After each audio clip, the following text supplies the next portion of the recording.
Hey y'all, welcome to Queer and Far Podcast, travel podcast from a couple of queer femmes, providing tips and resources to travel safely while Black, Brown, queer, disabled, or from any marginalized group and intersections in between. I am your Sir Auntie, Sharmane Fury, aka daBlasianBlerd, the busiest mixed race, bigendered, bisexual, polyamorous, atheist, comic book nerd, cat mom, and two-time Asian American Podcasters Association's Golden Crane Award winning podcaster in this podcasting game. And my co-host, the greatest tag-along noob ever, Shenanigans. Shenanigans. Hi, nice to meet you. And I am a noob. I still love that. That's one of my favorite moments from starting this with you. So today we were struggling to figure out what we were going to talk about, and we realized that we've received some questions a while back or through TikTok or however it happened, that is actually brought up a conversation that you and I did have months back, when we were like, are we sure we're going to do this? So why don't you share with everybody either the question or share with the class, whatever. Yeah, share with the class if either the person's direct question or the concept of the question. Should I maybe concept or context before the question, or just do the question? Okay, up to you. Okay. So both of us are on different journeys when it comes to decolonization work. Yes. Right? Yes. As we feel like every conscious human being on this planet should be doing. Everybody should decolonize. Everybody be working on decolonizing. And we approach that from different angles, and we do it in different ways. And so with that in mind, I am in a lot of different circles with a lot of white women and a lot of even white men, along with following creators of all colors, to learn. And one of the things that we're trying to build community within ourselves, because we need to heal from what was done to us, because if we are not doing that, we're going out and we're doing it to others. Right? That's where we're at. So it's come out kind of twice. One was presented from someone who identifies as a white femme and a they them, and the other one was from a white cisgendered hetero man, who also made it a point to tell me that he was also a communist, that he shout out to communism. Yeah. Hello, comrade. Basically the question comes down to is they want to do traveling, and some of them have even both of them have actually said there's a part of them that would really enjoy to not be in America anymore. But they asked me, how am I coming to terms with going They're asking, how are you, Shae, or how the white person? It starts with me, because they want to know how I'm doing it, so they can kind of get an idea how they should do it. Yes. Because especially the gentleman, it almost felt like it was coming from a place of guilt. But how do I navigate going out into the world outside of the United States and not colonize? Yes. This is an excellent question. It's a hard question. It's a hard question, and it's something that you and I have talked about a bunch. I both find it, I don't know, I don't have the best way of saying this. I both find it icky that the question has to be asked, but appreciative that it is asked, I guess. It's somewhere in between. Like, part of me is just like, you already answered your question. There's so many questions that have to do with like race and white supremacy, where like the asking of the question answers the question, like it's probably not possible for you. You know what I'm saying? Like that's what it feels like to me. Right. Off the top of that question. It's like, if you have to ask, it's probably not going to be possible. And there's so many reasons why. It's just general. There's decolonization that needs to happen. I don't know that you can decolonize yourself enough. All that other kind of stuff I think is there. And then the flip side of that is good thing you're asking that question Yes. before you go somewhere, because at least you can try to be aware up until this. And this is a question that you and I have discussed, because even myself as a brown femme, Black Japanese mixed femme, a person who is also of British heritage, directly British heritage, the colonizer of colonizers, there is aspects of even my presence in spaces that I'm mindful of. Well, for me, I think it hits to be more of my American status, because I'm not American in America. No. I'm American when I leave America. Right. And that is never more evident than in customs. Yes. But when I travel abroad, the people don't talk to me in my brown skinness first. They tend to talk to me in my Americanness first. And that's at least the first thing they say to me. Here in the States, it's where you from? Where's your family from? All the questions to try to figure out why I'm brown. Even in England, the question was like, are you a Yank? Yes. Why are you with that white dude? That's my cousin. That doesn't make sense to me because that's a British cousin and he's white, but you're brown. That's when the question about the brown happens, right? Like I'm with my British cousins, but I'm brown and that does not compute. And I'm an American and that doesn't compute and stuff like that. So for me, asking myself that question, I think is also important for me to do. But I'm going to be doing that from the lens of an American who does have privilege. My blue passport gives me privilege when I leave the country, even when I'm going to another Western country. So I think for you and the people that ask the question, the fellow whites who ask the questions, yes. I think your question is more layered because you have to deal with it through your lens of being an American and being a white person and a beneficiary of white supremacy and all that other kind of stuff, white privilege, white supremacy, all that kind of stuff. Me as a brown, I am impacted by white supremacy. I have learned through the tools and systems of white supremacy, and therefore there are things that do on occasion come out of my mouth, even as a brown person, that you can tell that is white supremacy speaking through me, because that's how potent this fucking system is.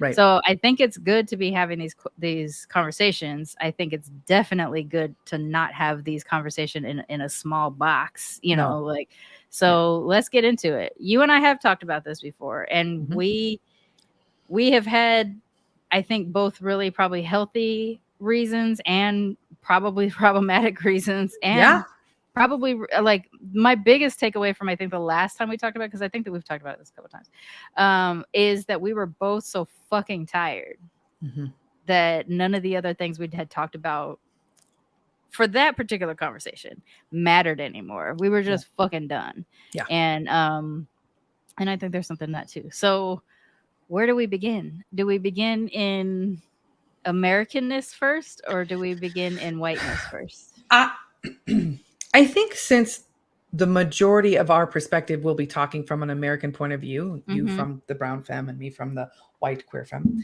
point of view, I think we can't help but see it through that lens, because one of the big things that was what we were focusing on was a lot of people were throwing it back at us, especially at me. And you had mentioned it was happening to you, where they were saying, well, you participate in capitalism here. Yeah. So you're just going to go and do it over there. Oh, so if you do it, like, you're just as bad as I am. Literally, you can't escape capitalism. Right. Like, unfortunately, that is the case. We can't fucking escape capitalism. We have pushed capitalism all across this planet, even in places that we should not be, like where people are just trying to be people and a system has infiltrated them as well. So I will already just dismiss that if that's what people are coming to me at. I think the way they come at me and you are different though. So let's talk about how they come at you first. They come at me from when I talk to other white people. It is, I find that they're coming from a place of defensiveness because I am speaking openly about trying to do better. Yeah. And talking openly about having empathy, because I don't know your experience. I am not you. I don't have personal experience. But because I've listened, and because I've done some other extra work, I hear you, I see you. Yeah. And when I bring that back to my people, they get very defensive, because I find that I feel personally that because I'm trying to know better to do better, it then puts it on them that they have to know better to do better, which the answer is yes, especially if you want to continue hanging out with me.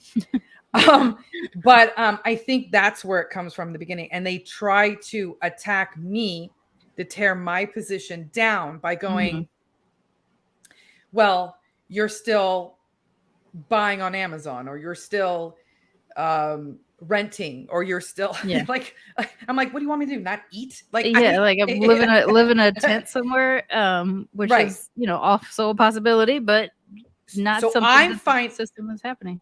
So I think what's happening, and you can please give me your insight, is I feel like they're trying to tear me down. They're trying to avoid the conversation. I think avoid is probably. And they're trying to not take any accountability, which is. I agree with that statement as well. So it's different for me because I'm not getting like you're spreading capitalism or you're even colonizing or anything like that. I'm getting the Mexico. That's not safe. It's like a. I get that too, but yes, it's the fantasy to leave the country and live your life, living a life of joy, moving forward and joy and stuff like that. People don't like that for you. You know what I'm saying? Like they fantasize it for themselves, but if you're doing it, you're doing their fantasy. Fuck you for doing my fantasy, right? Right. So that's more the version of it that I get. Although my world has become a lot smaller, I've shed some friendships that lacked support. I've shed some more toxic friendships, I guess. So my world, especially in the last 6 months, has gotten really, really small in terms of friendships. I've shed a lot. So I'm not gonna hear that much anymore. I mean, a little bit, the people that are still on Facebook and stuff like that might be like, oh my gosh, you're always moving, and things. But for you, I feel like, I think, I do think it is a knee-jerk reaction as a white person to just automatically feel defensive. Slavery wasn't my fault. It was my ancestors. You can't blame me for that. Even though I profit from a system that still to created this day from it, but I'm going to completely deny that is the case. That kind of stuff. I think, I think it is far more offensive to the general white person that feels this way to be called out or to feel called out by a white person. And even in the cases where you're not directly calling someone out, but again, you're just moving forward with a joy plan and they're just like, how dare you? I think it just, because it turns that mirror onto people and it shows you, because I think one of the excuses of why people aren't addressing why slavery is still existing as a system, as a way our system works now, is because they just don't want to.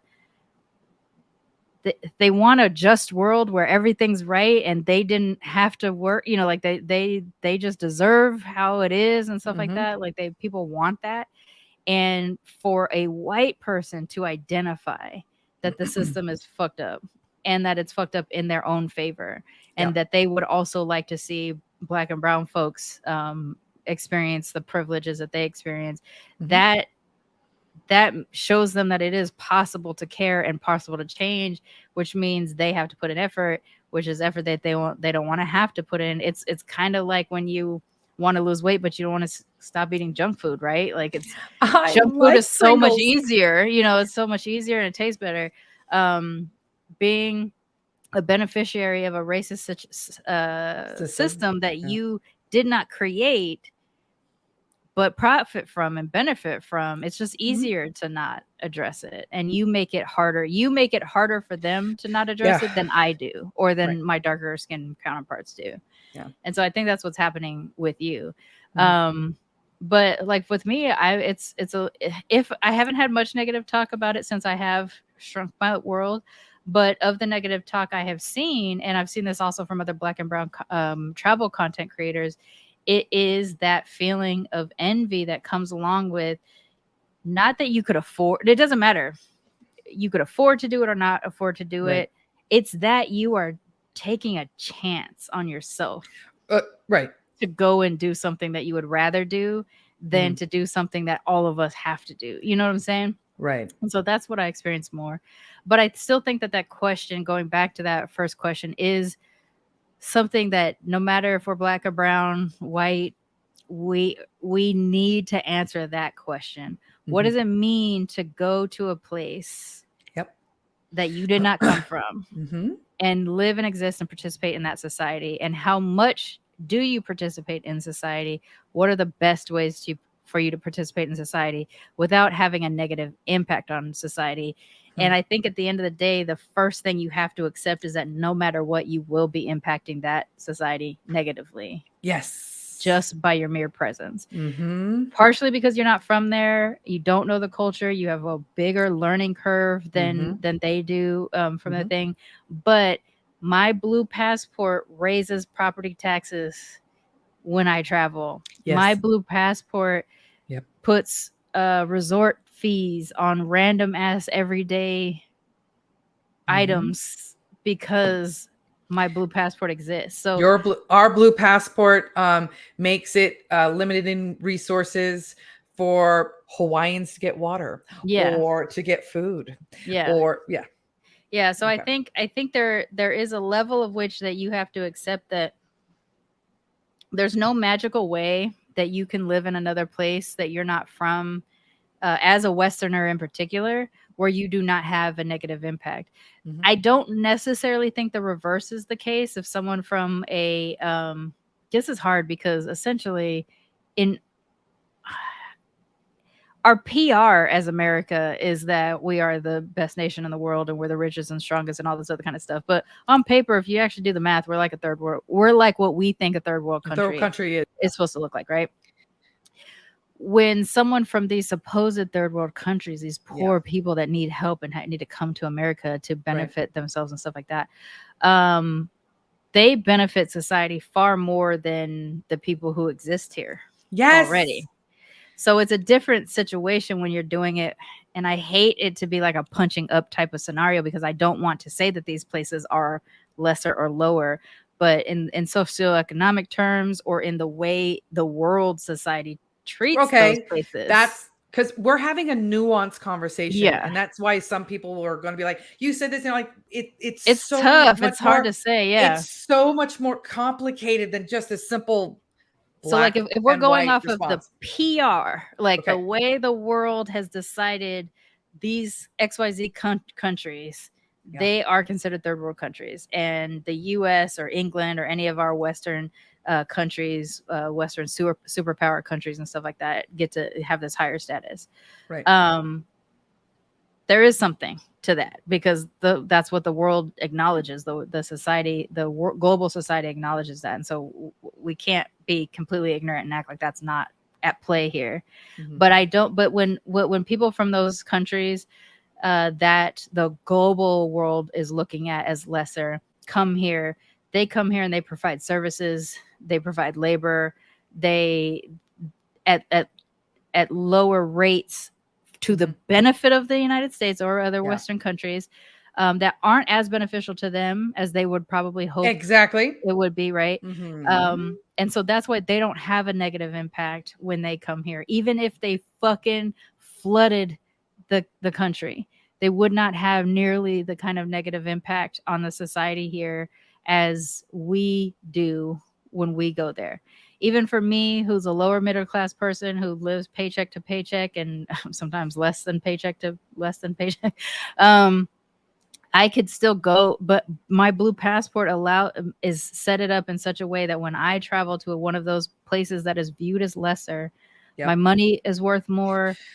I walk through their street with status that they don't have, and that is their country, and that is really hard to face as a fellow brown person, because when here I'm viewed in the way that they are viewed in their own country, I'm viewed that way in my own country. But when I have a blue passport, I can go there and be treated higher. So I think that you do, if you're going to make a decision like this as an American citizen or as a Westerner in some way, shape, or form, to go to another country, because if the cost of living is better than where you're at and all this other kind of stuff, I don't think you can say there's a way for you to do it without having a negative impact. what you have to weigh is how much can you give back to offset. It's sort of like balancing out your carbon footprint, right? Like there's this stuff that you can do to try to be beneficial, but know that you're still always going to be, you're at all times going to be having a negative impact. It's the reason why their rent is going to be higher, even though it's lower for you. It's the reason why their food is going to be higher, even though it's lower for you. Maybe they get imported better foods from different places because you exist in those neighborhoods, but they're not going to be able to access those foods because they're not going to be able to afford them. So that is just, on the face of it, that's just the reality. And it's not a selfish decision to know that and still be like, I'm still fucking going. But there's also protection and safety that people like us need, and we don't have it here in the United States. And so we've decided to try to find it elsewhere. Me as a brown femme that is also queer, there's just so much out there that shows that it's safer for me in other countries than it is for me here. And so, there's no good way to do this. There's no good, like, I think there's no perfect way to do this. There's no perfect way to do this. There's no way that you're going to do, I'm going to offset and not do capitalism. Sorry. I wish there was another option, but currently you would have to convince the society that you're going to also not operate within capitalism. And something that you said, I'm not going to quote you perfectly, but it really resonated with me when we had this conversation previously. And it was like, look, I'm already stuck in capitalism here, and I have less choices and less power here. If I'm already stuck in the shithole of the planet, why would I stay here, pay 8 times more, to be discriminated against, and other things? When I can make better choices, have other options, and if I'm more conscious of it, I can mitigate my harm, and I can maybe provide some good. Because like here, I can barely afford the life that I have set up here. There, where we're planning on going, not only will I be able to afford the life, but I'll have extra money that I can actually put into the economy there, which hopefully will be beneficial. Like so this is a conversation actually that is popping up on one of the Black expat groups that I'm in. Has to do with the way you impact their economy to the individual person's benefit over the societal benefit. And that is, and we're about to touch on something that's really really uncomfortable for me. As a brown person, it's uncomfortable for me to engage in this way. And this has to do with domestic service, housekeepers, drivers, cooks, domestic service, right? The conversation that I saw recently had to do with their having their Independence holiday this weekend. And so the person was reminding everybody in that group, don't forget to pay, that you're paying 3 times more on Monday, because Monday is a federal holiday. And it's mandatory by Mexican law that that if people aren't supposed to work, but if they do work, you pay them 3 times. You pay them more. That's part of how it works in Mexico. Again, already better. Already better than how it is here in the States. And so somebody was like, oh, thank you for reminding me, make sure that I budget that in. And then someone says, thank you for reminding me, goes to cancel the appointment for Monday. And then like it flooded immediately with responses of like, don't go canceling, because if they already agreed to work on Monday, they're anticipating the 3 times salary for that day, and they have budgeted that into their life most likely. So and they said no to somebody else. They probably said no to someone else. And so if you're canceling on Thursday before the weekend, they may not have enough time to get someone else to pay that. So they've already calculated that. And so then he was like, oh, I didn't even think about that. I was thinking about them having a day off. But if you're, and any of us can relate to this, that struggles with our pay and our life, right? If you have an opportunity to make 3 times the amount you normally work for the same shit you normally do, that's a hard no. You know, like that's hard for you to be like, no, I'd rather have my day off. If you do, and if you can, absolutely dope. Please take the day off, take the rest. But if you're waiting around for this holiday to pop up because you know that if you work for Americans, you will make 3 times, or if you work for anybody, you will make 3 more times what you would normally make, plus a special tip, because that's also a kind of tradition as well.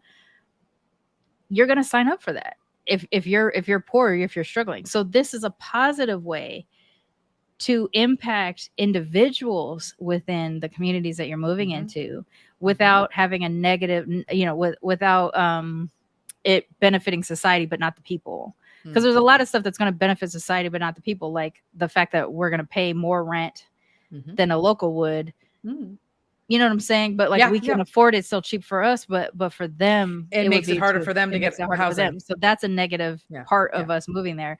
But a positive part is, you know what? It costs, I'm just going to do fake numbers. So it costs $40 a day for a person to come into your house, clean it from head to toe, and prepare you one meal. Let's just say that it's $40 a day, or 50. Let's do 50 to make it easy. Okay. And you say, I want this to happen 3 times a week or whatever. So $150 $150 is what you're budgeting every week. 3 times a week, you're going to have someone come in and cook and clean for you and pay $50 a day. Now, because the cost of living is so much different than where you come from, you actually could pay that person twice that amount, benefit them personally, and you're still saving money in comparison to, or I guess I'll say I'm saying this in pesos or something like that versus dollars. And you're still saving money compared to what you would have paid here in the United States, and you get extra days because you wouldn't have been able to afford that much in the United States. That is a way where you can have a very positive impact on individual people that are working for you in that society. And they don't have to tell people that you paid them double. You know what I'm saying? Like you could just do that and still be able to afford your life, because it's so much more affordable where you're going than where you are. The reason why that is really difficult for me, because as a Black person and a descendant of the African slave trade, and coming from probably generations of domestics before and then after, or domestics after enslavement, and then before that domestics with enslavement, it is tough for me to have people clean for me. I desire it because I'm not very great at cleaning myself, and it is kind of a fantasy for me to be able to afford to have someone come and clean my house and cook for me, because I'm not a very good cook either. It is hard for me to envision having Black and brown people do that for me because of that race anxiety and class anxiety that comes along with something like that. That being said, I could be benefiting these people even in my current situation here in Houston who do work like that, because I will have also more empathy in the way they're treated. I will probably find ways to be able to pay them more, things like that, but it still makes me uncomfortable. And I'm in literal conversations with people, a femme group of mine, where we are trying to tell each other why it's okay for us to do this. Like it's tough. But in another country, there's that other layer of race, class, and I'm not even from here. The flip of that is I never want to pay white people to do that, because I don't want white people to benefit from my money more than I have no choice from them to do. But in that case, I would have a choice not to hire a white person. Right. And unless you're a Michelin star fucking chef, I'm not going to trust you to cook my food. This conversation's for people who wash below their knees. You know what I'm saying? Don't let water run down your leg. Literally take a washcloth and wash down your whole legs and feet. So it's a difficult thought to me, but it really raised that thing of like, there's so many times you're only looking at one part of a issue without looking at the whole thing.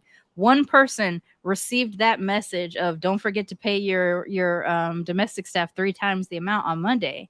One person took that as, oh shit, I need to cancel so that I don't have to pay 3 times more. I made it. Right? I made it myself. A lot of people probably would have thought that, right? Like, oh shit, I need to cancel.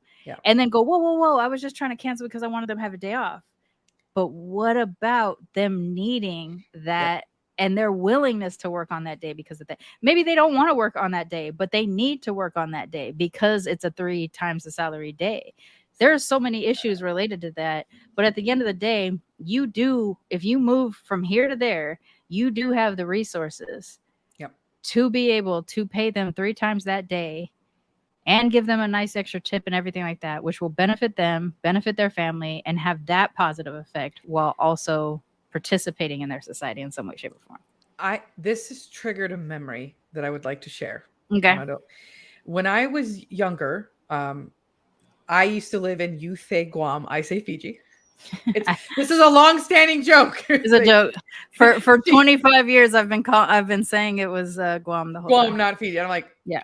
Where did I go to? I would love to go to Guam. I'm going to go to Guam with Shae for spring break. I'm like, whatever happened to that? I was supposed to go with you one year, and we didn't end up going. And it ended up going. I think I didn't end up going.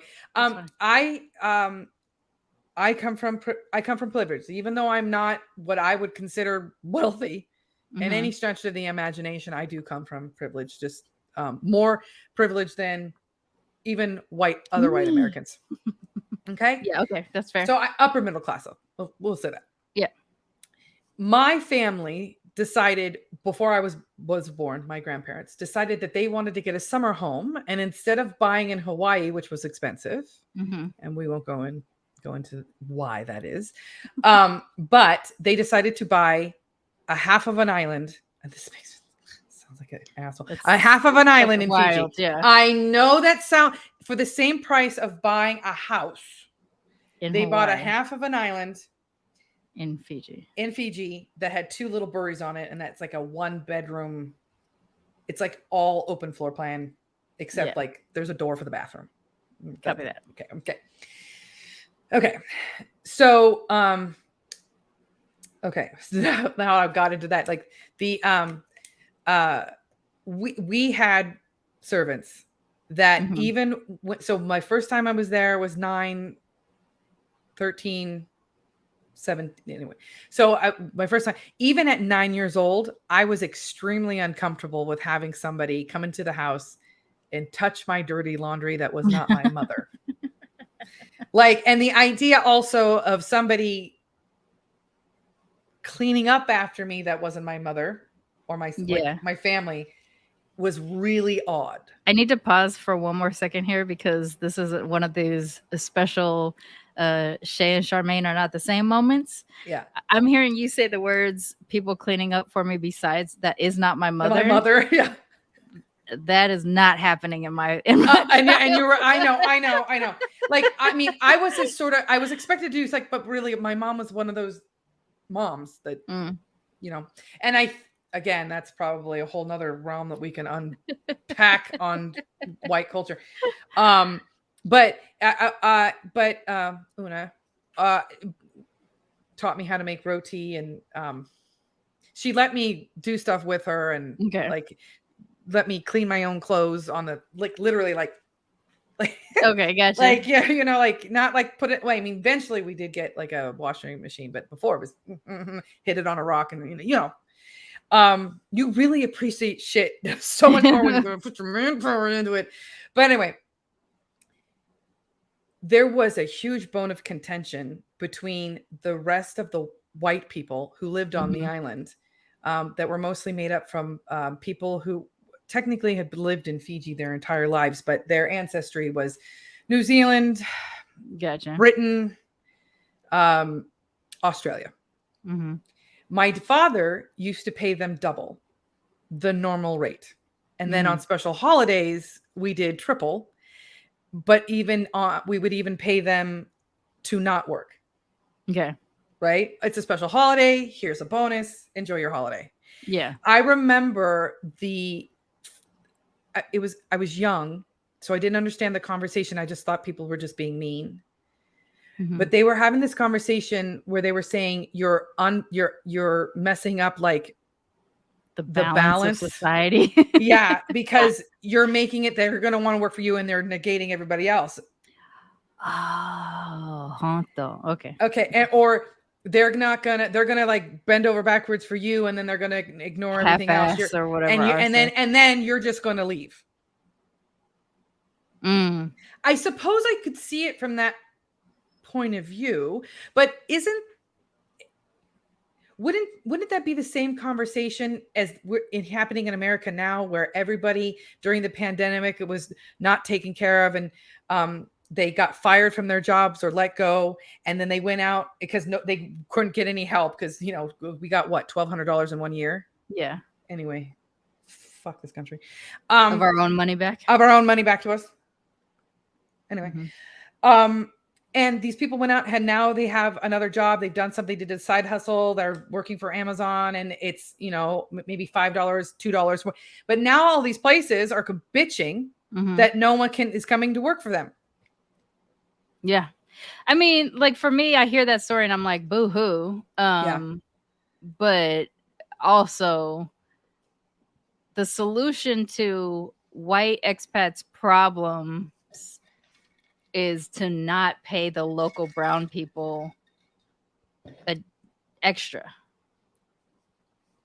which is still miles less than what you would have to pay. You know, like right. And but the way they were putting it is, you're using your privilege to throw money, and I can sort of see it from. I can. Yeah, I can. Loosely, that you're just throwing money out to get attention and to be first in line, which is a classically white. I mean, yeah, absolutely. That could have been done with poor intent and just like, I want to be treated better, so I'm going to pay you a little bit. Absolutely, that could have been the case. Sure. Right. Sure. And again, maybe some other people did it that way. Even maybe my father did it that way. I don't recall it, but again, I was young. And you don't really know him as a man. You know him as your dad, which is a different he's my dad, which is a different type of belief. But when I tell you, like, Una made like $12 American a week. Yeah. Again, granted, this was in the 90s. I'm old people, leave me alone. But at the same time, like, you know, paying her 24, everybody lost their mind. But the way my dad put it was, this is a woman who has 6 children at home, one of them being in a wheelchair. She needs more resources. Yeah. I can give that. Yeah. So I don't know what the right answer is. I feel like the people bitching, like, you live there. Why aren't you taking care of her? Yeah. Why aren't you giving her more so she doesn't have to struggle? Why aren't you asking that question? Why are you attacking another white person saying you're throwing off the economy? First of all, white on white crime is my favorite kind. I know. I'm turning you on. I know. Big lady boner. My biggest kink, white on white crime. But yeah, no, I absolutely agree with you. Like, if you're a local you're a local expat or whatever, and you're there all year long, do you not pay them extra because you're concerned that they're going to get too big for their britches and there won't be any more brown people to clean up after you anymore? Like, that's the only argument to me that I feel like they have that they can't actually say out loud. Because the solution could just be like, hey, let's all chip in to help the lady with 6 kids and one in a wheelchair. You know, like, that could have also been the thing. Or been like, hey, thanks for exposing us to this idea that we could pay them a little bit more. Let's go ahead and do that. Because again, and this is with my limited knowledge, I've never been to Fiji, so I don't know how many Fijians were just like making a little bit extra from their white, you know, houses that they cleaned up with and then just fucking bounced from the island that they're from. That's probably not the biggest thing that ever happened. No. And being able to buy land in Fiji is difficult. If you are not a Fijian, and I didn't understand the nuance, and I certainly didn't understand the nuance until now, but the big thing that they talked about is we don't want to become Hawaii. Now, I assumed when they were meaning that, they meant corporate investors and blah, blah, blah, who took over and had all this money and they bought all the land. Yes, they did mean that. But what I didn't understand until most recently, and I am shocked and I'm saddened that I didn't know, is that America, we just simply said we want Hawaii and now Hawaii is ours. Yeah. We paid off people and undermined the queen and undermined their own queen. Mm-hmm. And we stole it. Took them. We stole it. Hawaii is stolen. There's no other way of putting it. And so, but even though maybe that didn't happen, like Fiji only in the last I'll have to look it up, but I think it was like right before I was started to go there, they got their freedom, independence from the crown. Yeah, Or most of maybe that even happened after. in the 20th century. Yeah, the Because 21st century. the money, the queen was still on the money when I was visiting. So independence. Yeah. Which is a whole another part of this like amazing planet that we live on, that people are arguing that Queen Elizabeth II wasn't a colonizer, that all her ancestors were. Right. And instead of hiring the Fijians to do their work, what they did was they brought on their own enslaved people. They brought people from India and dropped them off there. And then they're brown too. It's fine. Right. And they're fine. And then there's the clashing between the Indo-Fijians versus the locals, because they were propped up and given money by the British Empire. Nobody was. So again, the caveat of this memory is like, there's going to be like that conversation of being mindful of not just because I want it and I'm entitled to it. And again, that's not probably you. Yeah. That's not going to happen. I mean, you're British, but not that British. Is it too soon? I drink tea. That's what I do. Is it too soon since the Queen? Bro, like, so I did tell you Lizzie's this. In a box. I did tell you this, but our audience probably hadn't heard this. Is when she passed, I didn't know she passed because we were actually recording at the time that news hit, and I received a text message that just said, "Sorry for your loss," from a friend of mine, and I was just like, "Who died? Like, who did I lose?" And in my head, the weirdest thing is immediately the first person I thought of was the Queen. Not a relative, not a shared friend, or anything between me and this friend. I thought, I bet the Queen died. And then he said the Queen died. And I was like, bro, that really sucks that someone thought to tell me that way. Condolences. Because what about me made you think that I would be sad? Well, because here's the thing, and I don't even know if he thought it was sad or anything like that, but he knows something that's very uncomfortable that I do, which comes directly from having grown up inside the household of a British grandmother. She used to have a picture of the Queen by the door, and we had to curtsy or bow depending on our gender, which was very complicated. Curtsy and or bow at the picture of the Queen when you walked in the house. And so the knee-jerk reaction in which I have when I see that woman's face to start to bow, to start to curtsy, it's one of those things where I'm going, don't do this, don't do this, don't do this. maybe you can, like, if you can't help the conditioning, maybe you could like curtsy while. It's just a weird, like, I don't do it. I will say that I've gotten to the point where I don't do it, but I feel my knees go, oh, we're supposed to do this right now. Like, it's just this weird program knee-jerk reaction.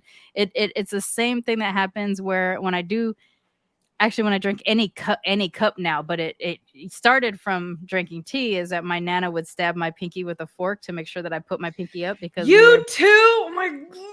So for years I actually had scars on my pinkies from forks because it was that frequent of a thing. So now, nearly 45-year-old Mane, I'm drinking a fucking 32-ounce Fat Tuesdays cup, and my pinky is, because I'm holding it, my pinky is out. That's my British influence. So yes, I don't care that she's gone. She's 96 years old. It's fine. But she is responsible for colonization, despite what people think. And I mean, literally, we're not 70 years. We're not getting into. We could, but but we could, because like it is sort of what we're talking about. But no. And so I will do my best. My intention is to do my best to be very cognizant of what is happening in so much that I can as a foreigner. And to maybe even just have those conversations with people to say, like, if I give you extra, is that okay? Are you okay to take it? Am I doing something weird? Am I being offensive? Because, tipping can be very strange. In Europe, it's a very weird. Like in France, you wouldn't. You would offend because You they'd would be offend. like, "What's wrong with you as an American that your society won't just like pay people living wage?" And you're like, "You're right, but You're also fair question, but you know, I have been conditioned that this is what I'm supposed to do. So I will want to learn those customs. And I want to be very aware of or performing correctly within those customs and traditions. And maybe there are a different set of rules for outsiders than there are for locals. That's another good insight. I do want to be aware of that as well. The other part of me is saying, I'm a brown, you're a brown. I'm taking up more space than you get to take up in your own space. Can I give you a little extra? Like, I think that might be something that will be important to me. But that being said, like especially with the example about the canceling on the Monday versus giving them an extra tip. Let's say those are two different conversations, right? Yep. Canceling on a Monday to me would have been automatic detrimental to society because now you have just saddled that person with a loss of income. That they were anticipating.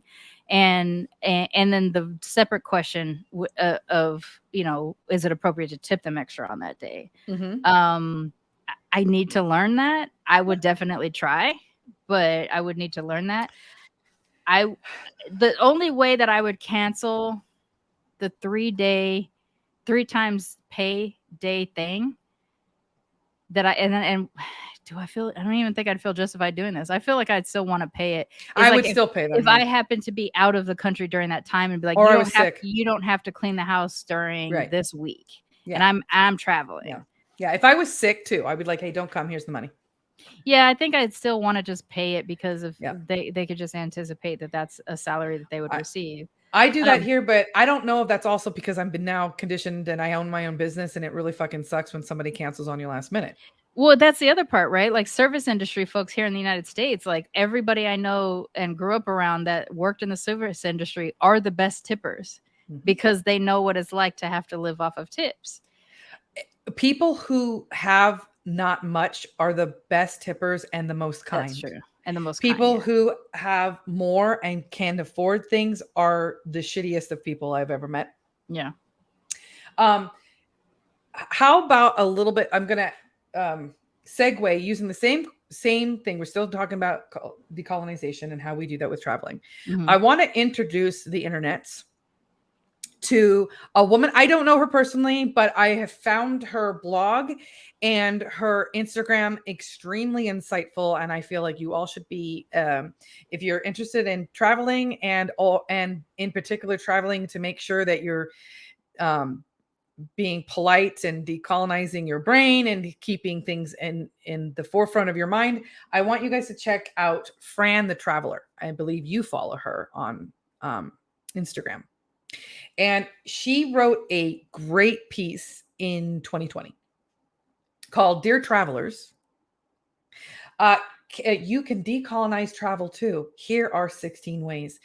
And great quotes in here, but she starts off with, what does it mean to decolonize something, particularly travel, you might ask? I decided to ask travelers from various races and ethnicities their perspectives on decolonization travel in order to help educate you, internets, on the topic, amplifying underrepresented voices and to inspire you to take concrete steps towards decolonizing travel. It started with me wondering how I can, as an individual traveler and blogger, take small steps that can lead up to big changes, both in the Black Lives Matter movement, as well as decolonization of travel. With that said, she breaks it down like this. I asked the following questions. So I'm going to ask you the first question. What does the phrase decolonized travel mean to you? Put you on the spot. No, I think I have an answer for it, but I kind of pause for a second because I really got to think about, like, for me, there's so many layers in decolonization, right? Like there's decolonization as a brown person who is in a colonized place, like there's that part. So I need to strip myself of the oppression and the systems that are in place to keep someone like me down. And then there's the other layer of fun fact, even though I'm oppressed in my society and culture, I can leave my society and culture and benefit from the privileges that again, like I just call it the blue passport, affords me. So I think for me, it's a layered thing. So decolonized travel would be not going into places and trying to take up so much space or assuming that I have rights and privilege to maneuver spaces. Okay. So for an example, I would say when I see videos or Instagrams of white model types in Africa and they're visiting villages and they're posing with children and or they're showing footage of like things that are very foreign to a Westerner, right? Like lifestyle stuff that is just existing within the villages that they're in, and they're talking about it like it's apart from them. It's so quaint, or like you're visiting the zoo, like that kind of stuff. I would never maneuver that way. So that's not even like an accident. Like I could go on one of these trips and never do the things that I see white travelers do in those places. That being said, I've still traveled to that place. And so there's still an impact that I can have, right? Right. So for me, I think I wouldn't need to decolonize the desire to like take pictures to say like, hey, I was at this village and here's all the stuff I saw, because I already travel that way. Like if I feel that any pictures that I'm taking will be exploitive of brown people, I don't even do that. So in that case, I wouldn't have to do that, but I'm still taking up space in that place. And so I need to be mindful of what are the customs and cultures within that society? Is that a place where I, as a person who's going to be perceived as a woman, could go up to a man and talk to them without that being a problem within their culture? You know what I'm saying? Like, so for me, part of the decolonization travel is, where am I going? I got to do a little research to find out what are the customs in that place, because I have been in situations where I did not know that there was a custom of some sort, that my femme body has an impact on the room. Right. So I need to understand that. Yeah. You know, the same type of thing. Like, do I travel to a place where I would need to cover my hair because I'm perceived as a woman versus not, and it's not religious for me or something like that? You know, there's things like that. So for me, I think there's the layer of privilege because I have a blue passport that affords me ability to be ignorant of a local custom. Okay, that's a good way of putting that. So I don't want to do that. So I want to make sure that if I know I'm going to a place, take some time ahead of time to do research to understand as many of the customs as I can, so that when I show up, I'm already not taking up space with my blue passport, you know? Okay. And the other part of that is, just as a brown person, I will already automatically maneuver differently than a white person who is in spaces like that, because I'm mindful of it. The other part of it, my family is very international. I have British relatives, I have Australian relatives, Canadian relatives, Japanese relatives. I have people all over the planet. So I already have a mindset that isn't strictly American. I was raised in the households of other people, or people from other countries. And so I already sort of have a mindset there. So I think for me, that's why I had to take a pause, because I had to think about, as an American, what do I need to decolonize? As a brown person who is impacted and oppressed by a society that I also benefit from. Right. That's very weird. I love the thing is, like, this article, it has great questions, and then the people that she interviewed, phenomenal answers. So I think that I answer the questions as well, and the question of what does decolonized travel mean to me?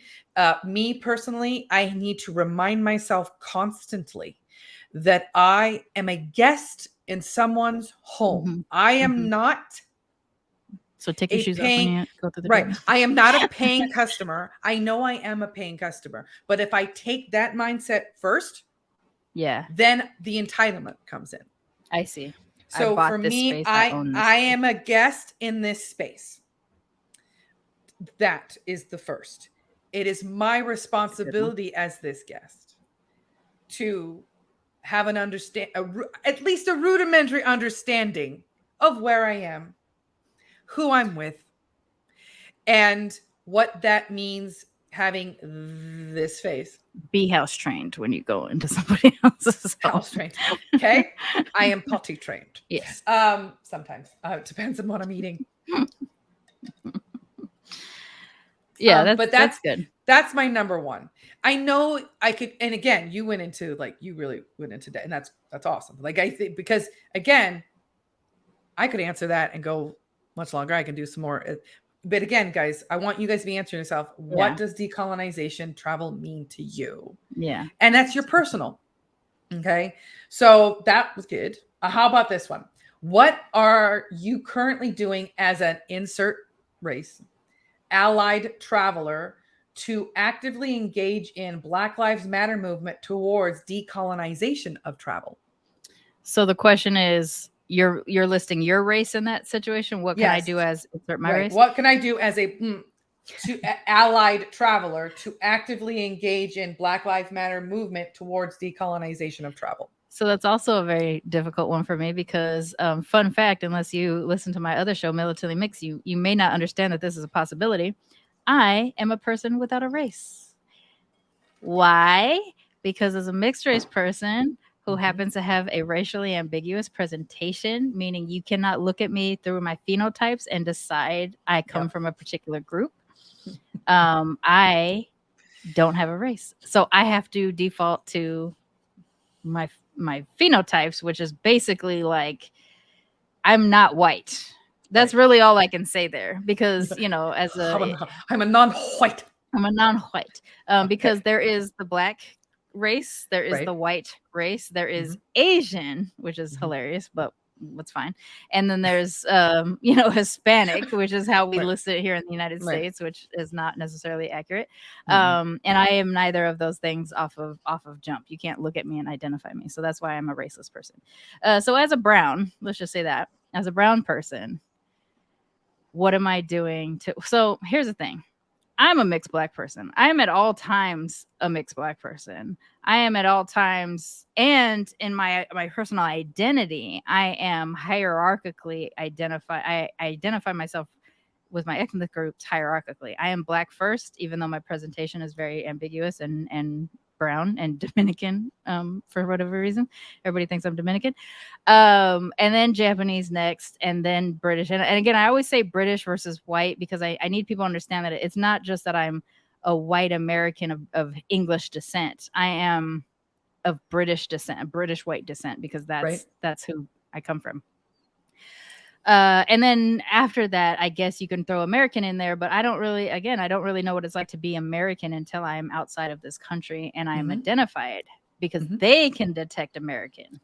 I'm not detecting myself as American because I'm a second-class citizen here as a brown. You are an other here in America. Yeah, I'm an other here.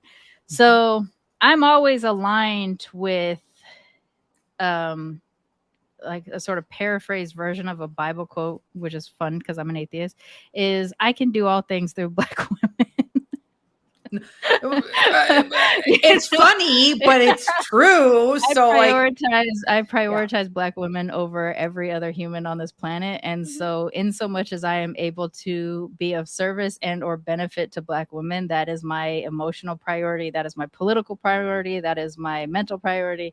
So I don't think there's anything extra I kind of do. I just move that way. So I might not even be able to identify it. If it's actively trying to purchase items from Black woman-owned stores before Amazon or whatever, things like that, in small ways, and in big ways, voting in such a way that is trying to honor and protect Black women more than anything. So that's I guess that's that. How that would work within decolonizing and allyship within travel. I don't think I would change much. Like, I think I would still try to seek out, depending on where I'm at. Like, I mean, we're planning on moving to Mexico, but there is still a huge population of Black Mexicans that aren't really acknowledged here in the United States. And from what I understand, hardly acknowledged in Mexico too.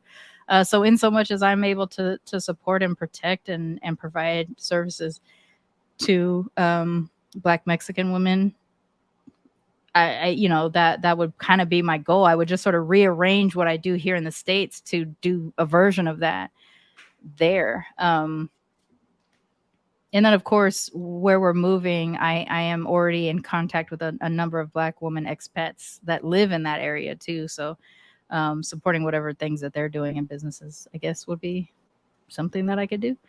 But yeah, that one's a tough one for someone like me because I'm already operating as a brown person, a second class citizen within my own country. So, well, currently, what can I do as a white gay femme, allied traveler to actively engage in Black Lives Matter movement towards decolonization of travel? You did hit a lot of them, which is to be very mindful of where I'm putting my money, where I'm spending my time. And when we talk about, let's just talk about Mexico in particular.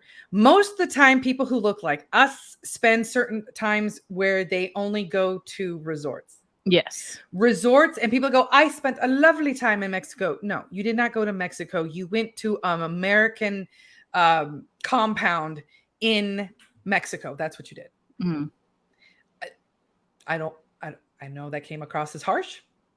No, it's fine. I mean, it's also realistic. Like, people don't go to what they are being told is a third world country because they really want to see poverty and, you know, whatever stuff. They want to see the exotic, in quotation fingers, locations that they see in pictures. That's what they care about. And exactly. It's like, you didn't go to Hawaii. You went to an American compound in Hawaii. You actually didn't see the true, what Hawaii is truly suffering from. Yeah. And truly experiencing. Yeah. You are not seeing that at all. You're not seeing the true beauty of the people and the true beauty. You're seeing a commercialized.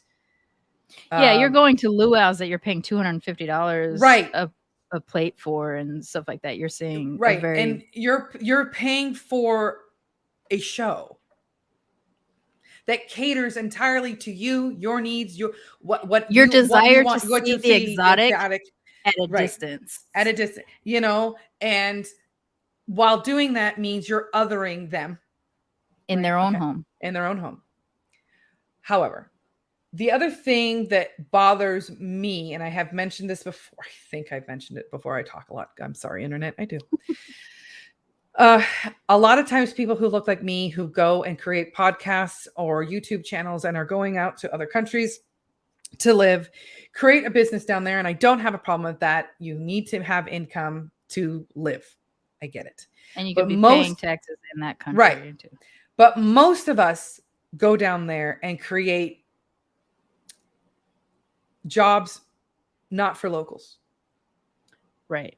We create. That's actually new to me. I only learned that because of knowing you. I didn't realize that was happening. We bring other people down to like, what was that show that I used to watch all the time? House Hunters International. Yeah. They only had particular people showing them around to they were always white, but they were almost always American. American. Yeah. Or now I get it. Language can be whatever. However, that's a reality of where you're freaking going. But anyway, so how can I do that? Is to be mindful I'm spending my money, mindful of, I prefer to do more things local. I do not enjoy going to tourist traps, which is funny because I used to be really big into Disneyland. That's funny. Yeah, you were a big Disney. I was a big Disney file for a really long time. It's funny too because like I grew up going to Hawaii because my family, my Japanese side of the family lives there. A big number of them. So I never did any of the tourist things. I've never been to Diamond Head. I've never done to like the volcano park. Like I've never done the closest to, I guess a touristy thing I did was that we went to the Dole factory, but that's because we were like 7 years old and, you know, everybody, it's a rite of passage, you know, I guess. But yeah, so I've never experienced Hawaii as a tourist. I've only experienced Hawaii as a family, like sleeping on the floor of my relative's house, you know, whatever that is. So it is strange to think like when people talk about how in love they are with Hawaii, I'm like, yeah, I get it. But that's because I'm viewing it from the floor of my grandmother's living room. You know what I'm saying? Like, not. Black Lives Matter means exactly that. Black Lives Matter too, right? Mm-hmm. But the movement itself, as I have gone through my discovery arch, is that when I talk to people who are doing this work who look like me, we are always asking ourselves or reminding ourselves, oh, does that also include uplifting queer people, or is that often uplifting trans people, or this or that, whatever?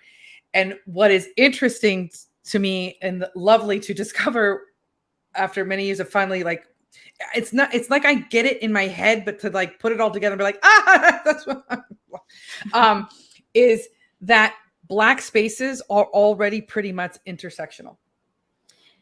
Yeah. So when Black Lives Matter, they're also saying brown lives, they're also saying in Indigenous lives matter, queer lives matter, trans lives matter.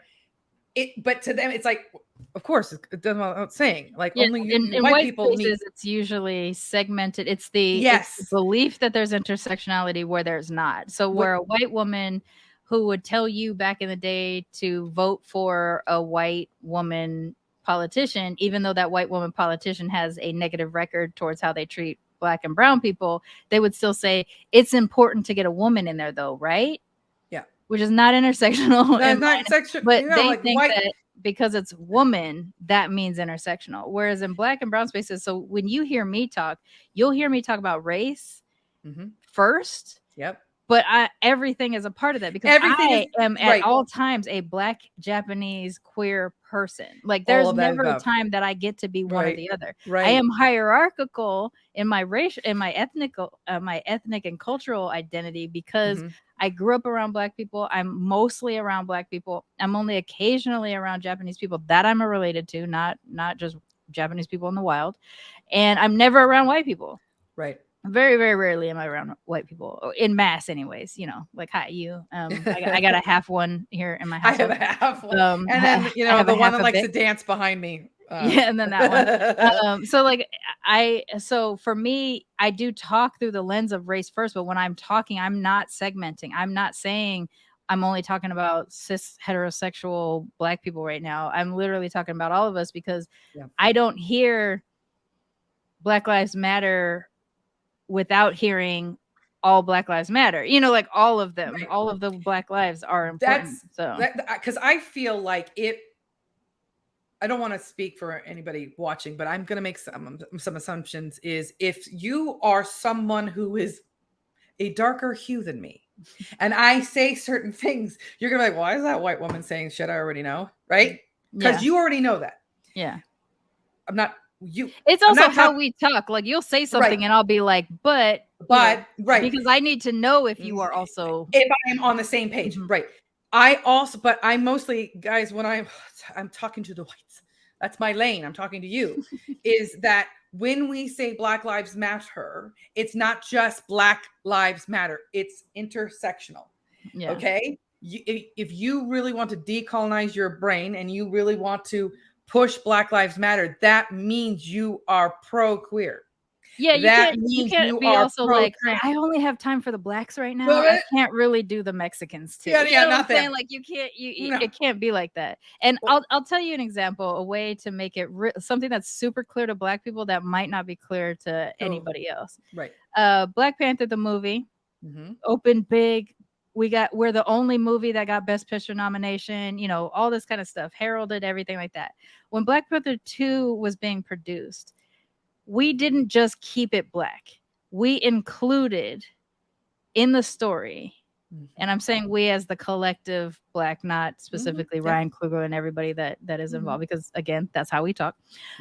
We brought in the Mesoamerican storyline into that picture too, because even though it's setting up like a battle sequence or whatever, we're showing a full picture of culture on both sides. And the people who know. So when we see that trailer pop up and Namor turns his head and he's in full regalia and everything like that, and Mexican and Mesoamerican descendants and things like that were seeing that, and they were freaking out. They were freaking out because there was authenticity and thought brought into the presentation of bringing in Latin American people into the fold of that movie, right? Yeah. And I know we haven't seen the movie yet, but we've seen the trailer. We all know. That's how we move. We know that it doesn't benefit to only improve things for ourselves. everybody's got to come with us. Right. We got to do it in chunks though, because we can't just, unfortunately, hit it all at once. So it started with the Black movie, then there was an Asian movie, then there was a Black and Latin American movie. It's coming, like we're working our way through it. But that is how we think, and that is how we talk, and that is how we move. And so, and a very white American point of view. And we also know that it can affect everything, because white supremacy can get into anyone. Everything. I mean, so much so that there's literal like Latin American white folks that think that they're not Black. Right. Or they're, like Latinas for Trump or women who voted for people to, and then we're like, why did they take away our rights to abortion? I'm like, oh, did you think they weren't going to take away your They rights? said they were going to. I don't get you. People tell you who they are. Is that American exceptionalism is all based on individualism, and there is no we, and that's how we got here. Yeah. We tell people that are struggling, pull yourself up by your bootstraps. That is your life choice, not seeing, again, Sharmane fucking knows this, white people, I'm talking to you, is that we are seeing, we don't see how people got there and are struggling. We just say, well, you're weak. We seem to understand it when it's like rural America struggling, like the farmers, whatever. But as soon as we go into inner cities, all of a sudden they're just lazy. We've made choices to be in those places. Right. Yeah. Not taking into account how they got there, how things. Anyway, so why is this all important, guys? Because all of this is, if you really want to do this work, it stops with I and othering. Also to the pact of, if I ever say this, she knows she's going to hit me. But I'm going to tell you, I will not be saying those white people, and I do not say other white people. I say we. Yeah. Those are my people. You are my people. When you act out of pocket, you're representing me, and you're really pissing me off. Yeah. But, because in the same way that people justify something like stop and frisk because you never know which Black person is actually committing a crime, is the same way that y'all need to accept hearing the words white people and understand that I can't, if I passed Shae on the street not knowing her, I wouldn't know she wasn't one of those white people. I have no evidence. I have no reason to believe and or trust. I'm going to have to be in a situation where I'm uncomfortable around her for a while until I feel comfortable around her. Right. And that's just the way it is. That's just the way it is. So it sucks, but it's the reality. Yeah. So you got to do the work. Like, you got to do the work. And the first thing is you got to take your ego out of it. And again, not talking to Sharmane, white people, I'm talking to us. Is that we get super offended because of we are trained to be individuals, and that how are you lumping me into not all men or whatever that the freaking phrase you want to say is. But think about how many times when something happens, Muslims are, this, and Black people are this, and I'm like, when everybody's a monolith but white people. That exactly. That's it. That's it entirely. If something happens and a Black person does it, or this, everybody, it gets lumped in whatever. But if we do something, because I mean, honestly, like, we're the number one mass shooters. So, but we always go, that person is sick. That person does that one is less than us. We don't take responsibility. Right. Yeah. So anyway, so that is what I'm talking about, peoples. The last question is, what active steps can other insert races, I guess, but for myself, because we can't speak for other people, allied travelers take to decolonize travel? So what advice can you give as, I guess, someone without race? Like, I give to somebody of a different race? Of yourself, like, this question, I gotta say, I don't love this question, and here's why.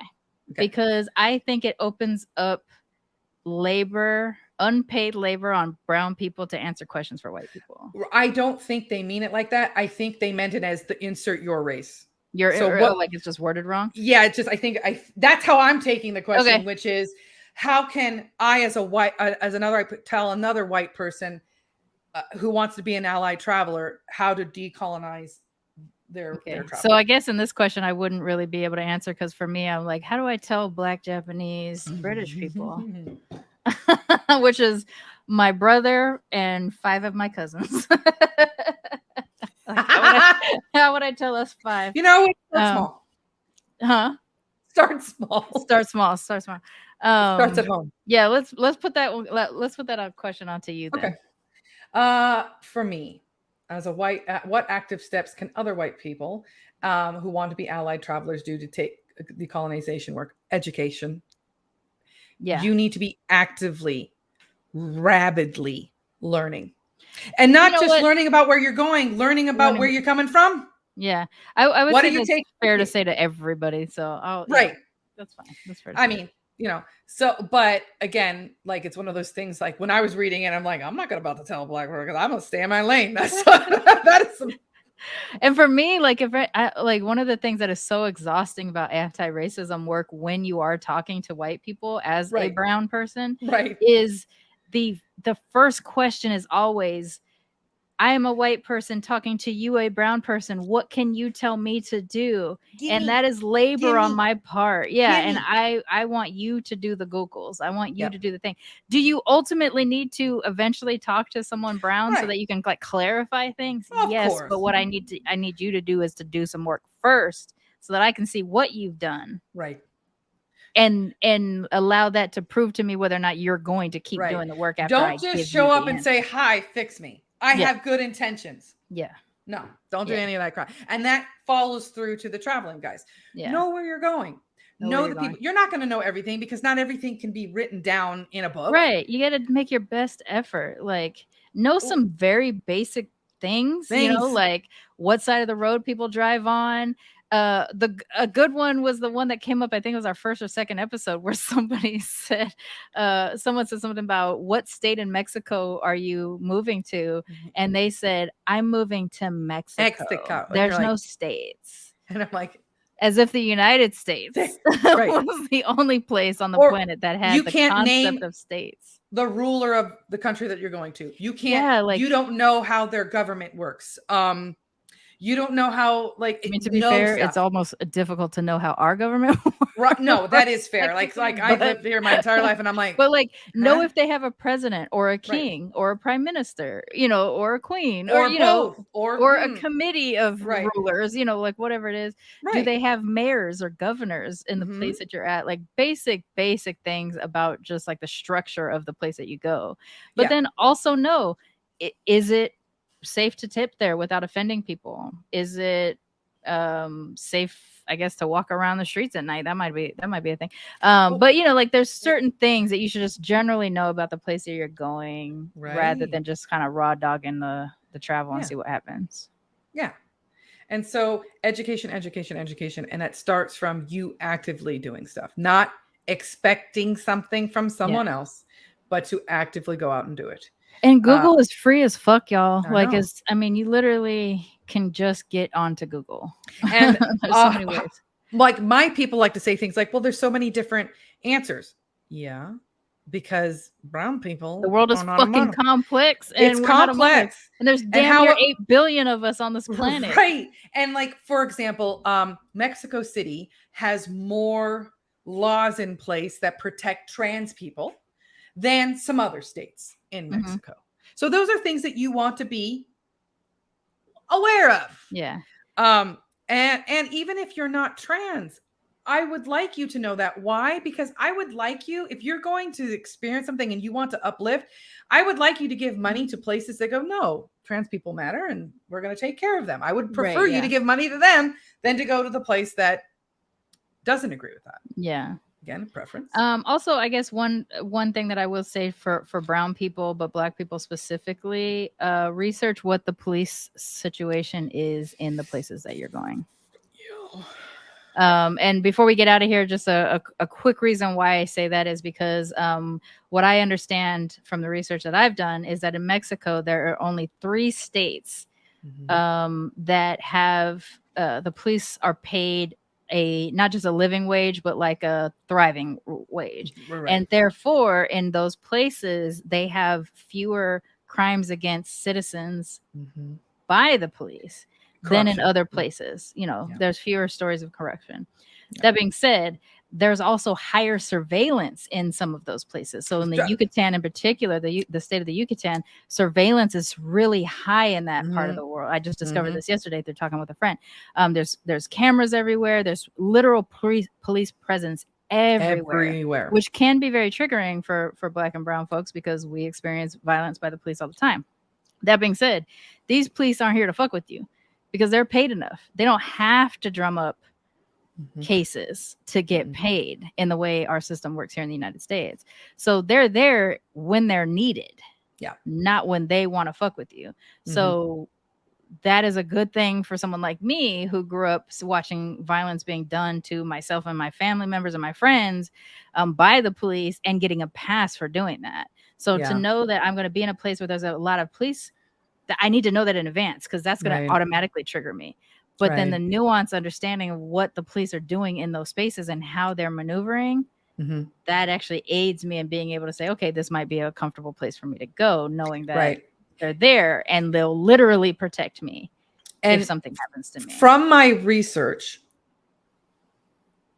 I have come to this is how I've come to this is from my research. I've learned that while the Yucatan is not as forward thinking as I would like to be for progressive when it comes to LGBTQ protection, it's more like a live and let live there. So from what I could tell, the police and others are not hunting you. Yeah. Okay. If something happens to you, it sucks that there's not something there's not an extra protection in place. However, they're not like hunting you like they're not hunting you. Here that's a good one. United States. So because like there's countries that we're going to be talking about and things like that, like Russia, they're hunting you. Yeah, so they're hunting. They're hunting us. I can never go to Russia. Yeah, and I have a friend. I have been invited. I have a friend in St. Petersburg who has stayed with us a couple times and has said, like, come, I'll show you everywhere and stuff like that. I'm just like, this is when I go back to I'm gay on the internet, meaning that I'm out in the world with a banner under my face that says queer. So you're like, I am gay on the internet. This cannot happen. And it's it's a shame because like the Russian people, most of the ones I meet are pretty fucking awesome, and they don't want to live the way it's. I guess it's like they don't want to live that way too. Yeah, like I mean, a lot of Americans like I don't want to live here too. Get me out. Yeah. Anyway, rescue me from my country. All right, so I don't think we can ever get under an hour and 30 minutes. I know we tried the first episode. We were 45, and that was great, but we haven't been able to do it since then. Edit. I'm gonna put it on you. It's all your fault. Yeah, thanks. So this is just the beginning. This is one of the things that I think we're going to do from time to time. We are, as we said before, we are regular ass people. We are regular ass podcasters. We're not experts. We're not certified in any way, shape, or form. We are just regular ass people that are trying to go onto this journey to travel and live abroad and doing research on our own to try to make sure our transition is as smooth as possible. And in so much as that we can be a resource and be supportive to the community, we absolutely want to do that. But we encourage you to do your own research for where you're going and what you're doing and how you're going to do that so that you don't get somewhere and say, well, Shae and Sharmane said oh, please don't. It was going to be easy. I don't anticipate this to be an easy transition for us at all. I mean, we also have a language barrier in addition to all the other stuff that we need to learn when we get to a new place. I fully plan on probably having a breakdown. I still hope that it'll be a fun adventure and something that can be potentially very healing, especially for me as a brown femme to exist in a place where most of the people are brown also. I think that'll be great for me. But I just want to encourage people that if they are considering this, start saving your money, start doing research, talk to travel lawyers and immigration lawyers and things like that. Do this work. It is more complicated than getting on a plane and just showing up somewhere. And honestly, people are doing this long before we came along to do this. Oh, yeah. Like Franny the Traveler. And there's so many. Yeah. And really make sure also to decolonize who the hell you're following. Take a look who you're looking at. Take a look who you're listening. I'm not saying not follow white creators. I'm not saying that at all. But if that's all you're looking at, you're only getting one perspective. And So it's going to be a please. very skewed perspective because, and this is just fair to say, outright fair to say, the white lens does not see what brown people go through. If the statement "we have the same 24 hours in a day" exists, then we can only understand that means that they cannot see the systems that are in place that make it very difficult for some of us to maneuver. So they're not going to see travel locations in the same way. They're not going to see price gouging and all this other kind of stuff in the same way. They're not going to see safety and protection in the same way. Yep. There is going to be ways in which, if once Shae and I are actually traveling together, that the treatment towards her and the treatment towards me is going to be very, very different. And that's going to be interesting for us to experience, especially because we're doing this together, you know? Right. And it'll definitely be interesting the way they treat our partners and stuff like that too. Yeah. So it'll be, it's just important that you do this work and that you include yourself in the kind of conversations that we're having, because we're not just having these conversations on the show. Of course, we are having them. We have been having them for months leading up to us even deciding to do this show. So ask yourself these important questions, and as you prepare, and then seriously follow all kinds of people, like all kinds of Black and brown travelers, or how I am processing things. Every now and then I'll see a white travel thing and they'll give me a perspective I wasn't expecting to. So, just follow everybody. And don't forget to follow us. Follow us on Instagram, Twitter, and did we have a Facebook page? I don't know if I created a Facebook page for us. It's dying. Okay, it's fine. Queer Far Pod on the social media. Oh, we do have a Tickety Talk though. So Queer follow Far us on TikTok. Pod on Tickety Talk. Shae just put out a helpful tips video on Argentina. Actually, by the time this airs, there's probably going to be a lot more of those. I'm going to do another one. Yeah, this is going out in a and then weeks. Maybe what I'll do is I'll take some of the creators that I found here and say, hey guys, you interested? You should be following some of these people that are already living and traveling abroad that are perhaps non-white or more intersectional. How's that? Yeah, absolutely. That sounds great. And that's what I got. Okay, well, I'm waxed. I'm vaxxed, and I'm about to get extra vaxxed because I'm getting my monkeypox, my first monkeypox this week, and hopefully my polio booster this week as well. So it's a meeting. You have to have a meeting? Yeah, so like instead of just getting a vaccine, like I called and I was like, can I get the polio booster for an adult? CDC just came out. They said, we need you to talk to your doctor for them to evaluate whether or not you should get the polio vaccine. Is it a hazard? I'm literally going, no, it's not. And the CDC recommends it, and the WHO recommends it. They said that if you had a vaccine as a child, you're probably safe, but it's ideal. If you're going to be traveling to areas that it is where you're going to New York, they're telling you to get it. I'm telling them I'm traveling to New York, and it's in the fucking water system, from what I understand. So yeah, I want to fucking get my booster. The World Health Organization, my friends, have added us to the watch list. The watch list for polio. For traveling from the world to here because we have a problem with COVID. We're spreading it. Yeah. Monkeypox and polio. So unfortunately, I won't be fully monkeypox vaxxed by the time I go to New York. They're 28 days apart, so I'm going to do the first part this week, and I'll do the second part a month from now. But at least I'll have the first dose in there a couple weeks before I go out there. If the polio thing works out, I will get that one as well. But yeah, so I'm vaxxed. You're waxed. And we're fully packed. So let's go. Let's go. Bye, internets. Love you.